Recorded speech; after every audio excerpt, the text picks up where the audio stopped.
Assalaamu calaykum waraxmatullaahi wabarakaatu.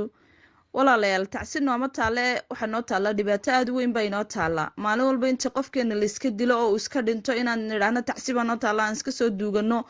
waa khalad aad u weyn. Saaka waxaa maraynaa maanta geeridii saddexaad baan caawa maraynaa isla maanta gudaheeda hal maalin 24 saacadood oo isku soo wareegay baa maraynaa 3 gabdhood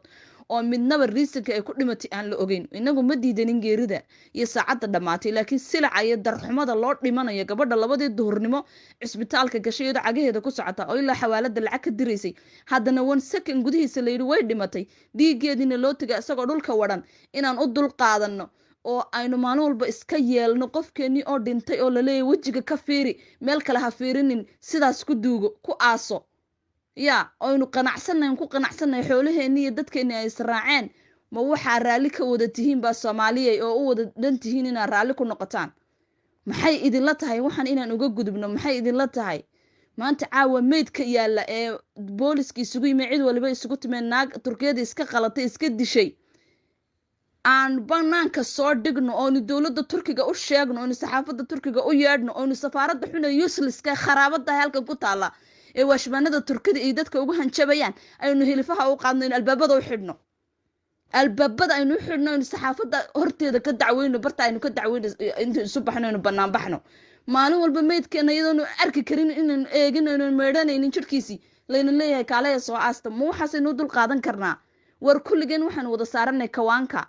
kulligeen kawaankeena wada saaranahay ama qof walba maalintii kugu timaado inna lillahi wa inna ilayhi raaji'uun iska dhe oo midba midka ka sii dambeeya u sii ducee war waxaan ka dhiidhino waxaan wax loo dul qaadan karaya ma aha habeen xalay toole maanta gabadha gabdhaha la aasay mid ka bid waxay dhahaysaa ayadoo indhaha sharooto lagaga xiro dagaalamaysa ayaa ay sii xog lagu galiyay haddana ayadoo meeyda laga soo bixiyay maalin walba qofkeeniina lagala tashan baa la iska qalanayaa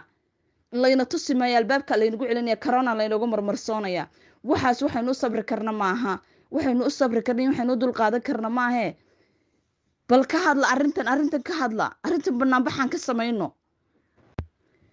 meesha waxa ka jirta burcad inageena la dagaalanta ka jirta mise qarax baa inagu dhaca ma 24 saacadood oo isku soo wareegay baynu inta soo geeriyood u adkeysan karnaa oo wax la ku dhintay inaan la aqoon la iska qalo qof iska qashay normal oo caadiyaho meel yar iska furtay uu iska qashay ama dhakhtar iska qashay baynu dhakhtarku miyaanu hankii 15 one hour and half qofka wareysanayay information kiisa qaadanayay waa maxay dhakhaatiirtan cidlada inaga heshay ee ina balanbalisay ee dadkeeni